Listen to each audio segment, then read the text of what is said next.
साई काम मद संभाल कथा करती सुनतन साई काम मद रामचरित मानस ही नामा सुनत श्रवण पाई अभिषामा रामचरित मानस सुनत श्रवण पाई मन करी विषयन लबन जरई हुई सुखी जो एहि सर करई गरी विषयन लबन जरई हुई सुखी जो एहि सर करई रचि महेश निज मानस राखा आई सुखमय वासन भाखा रचि महेश निज मानस राखा आई सुखमय वासन आई सुखमय वासन भाखा आई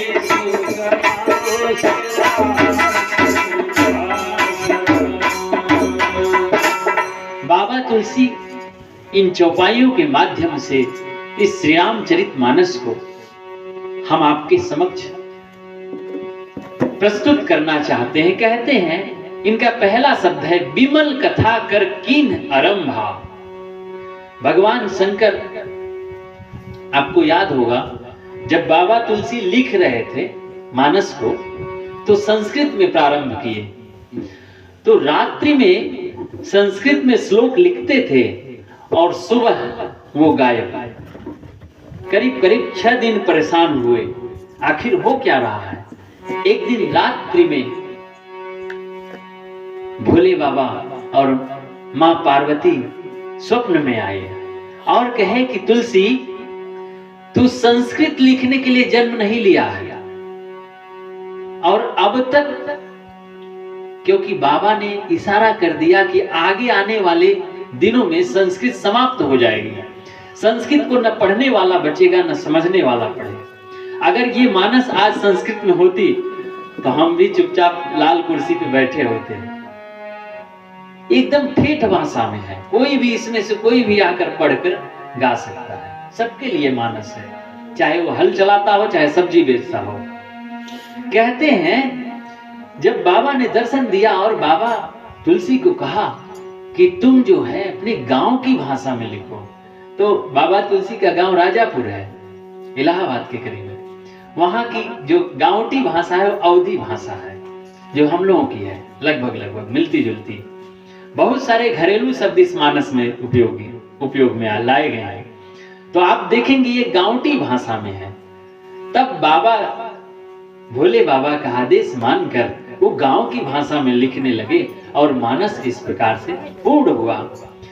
तो मानस का जब प्रारंभ किए तो उसमें लिखते हैं कि मैं भगवान शंकर को प्रणाम करके विमल कथा कर कीन आरंभा।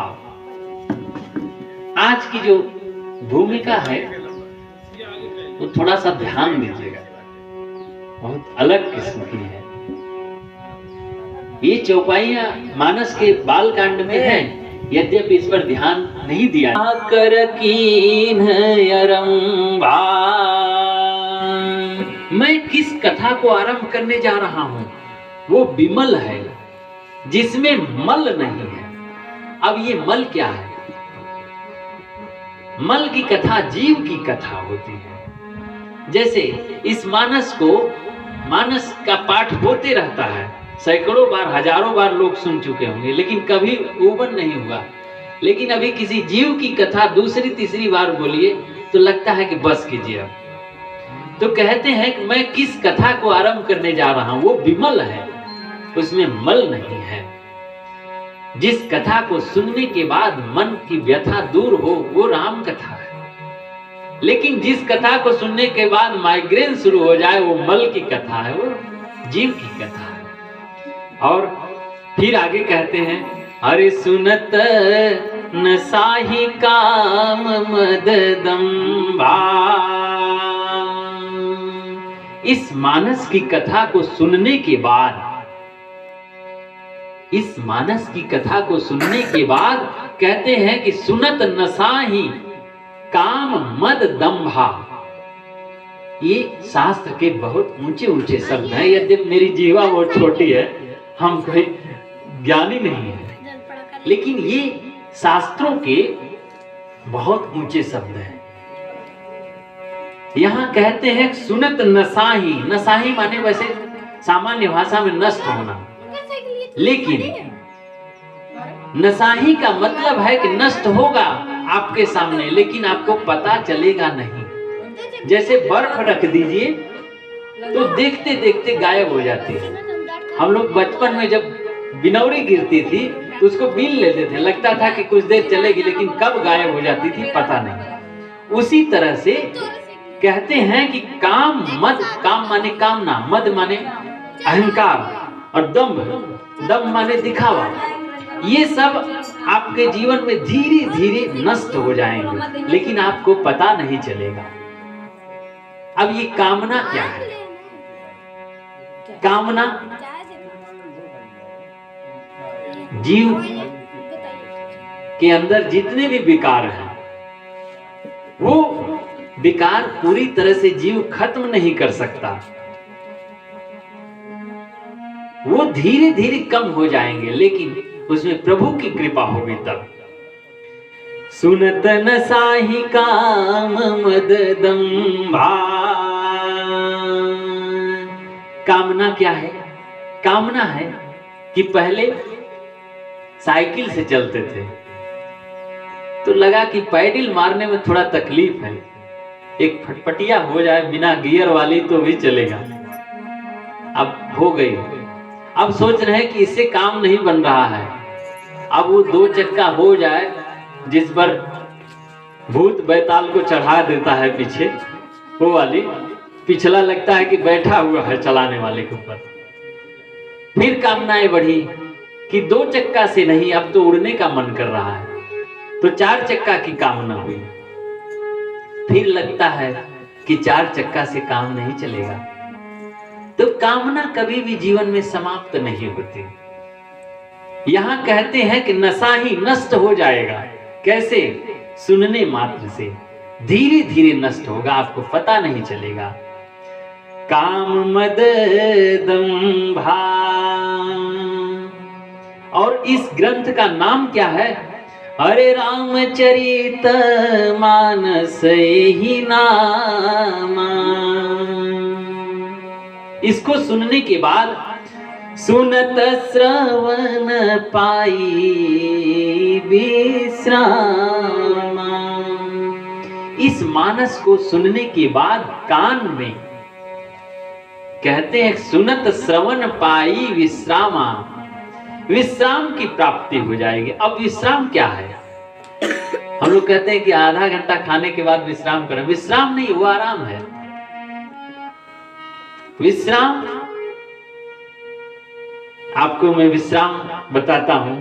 जब मानस पूरा लिख लिए बाबा, तो अंतिम में, एकदम अंतिम में कहते हैं कि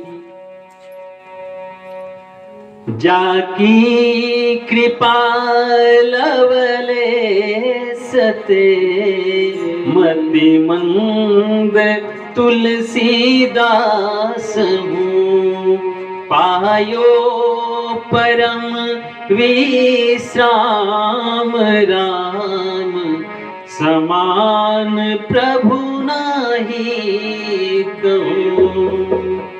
जिसकी कृपा मात्र से यह 60 तुलसीदास भी विश्राम को प्राप्त कर गया। अब देखिए, एक बार समुद्र मंथन चल रहा था। समुद्र मंथन में अमृत के हेतु मंथन किया गया। हम आप भी कोई काम करने जाते हैं घर में भी, तो शुरुआत में लगता है कि इससे फायदा होगा, लेकिन नुकसान पहले होता है। तो उससे विष निकला। तो देवताओं ने कहा कि देखो भाई विष निकला, इसे कोई लेगा नहीं, चलिए भोले बाबा के पास। सब देवताओं ने हलाहल विष ले जाके भोले बाबा के पास पहुंचे। बाबा तो पहले से जानते हैं। बाबा ने कहा कि क्या लाए हो? देवताओं ने कहा कि प्रभु हम सोचे कि पहला फल निकला है तो घर के बड़े बुजुर्ग को दे दिया जाए। अब भगवान तो जान ही रहे हैं कि क्या लाए हो, लाओ। ले लिए और भगवान भोलेनाथ ने उसको ग्रहण किया। तभी से उनका नाम नीलकंठ हो गया। अब मंथन हुआ, मणि निकली, लक्ष्मी जी निकली, सब बंटवारा हुआ। देवताओं को याद आया कि अरे हम लोग तो जहर पिला के आए हैं, भोले बाबा तो चल बसे होंगे, थोड़ा पता कीजिए। सब लोग आए, बाबा से पूछे कि बाबा आप ठीक हैं? बोले हम तो चकाचक। तब एक ने कहा कि प्रभु हम लोग तो आपको विष पिला दिए, आपको कुछ हुआ नहीं। बाबा बोले कि विष पिला दिए तो मैं पिया कैसे, ये तुम्हें पता नहीं है। पहले राम नाम का संपुट लगाया यहाँ, फिर उसके बाद विष पिया, फिर संपुट लगा के बंद कर लिया, न विष आगे जाए न पीछे जाए, इसलिए नीलकंठ हो गए। अब देखिए विष के रास्ते से भी जो निकल रहा है वो अमृत है, मानस की कथा। तो विष मिला और यहाँ पे राम, विष और राम मिलकर विश्राम की प्राप्ति हो गई। हम आप भी विष पीते हैं। क्या विष है? अरे फलाने हमको ये बोल दिए, फलाने से ये हो गया, इनसे ये हो गया, दिन रात यही पी रहे हैं। कहते हैं कि खाली यदि विष पिएंगे तो चल बसेंगे, विष के साथ राम भी लीजिए, माने भजन भी चलता रहे, तब जाके विश्राम की प्राप्ति होगी। तो जब तक भजन जीवन में अवतरित नहीं होगा तब तक विश्राम की प्राप्ति नहीं होने वाली है। विश्राम का सीधा सीधा मतलब है कि हम हर परिस्थिति में भी मुस्कुराते रहें। परिस्थितियां परिवर्तित होती रहेंगी, सुख दुख, लाभ हानि दोनों में जो द्वंद्व में एक समान रहे, वो विश्राम की प्राप्ति से हो जाएगी। तो आइए हम आप भी राम का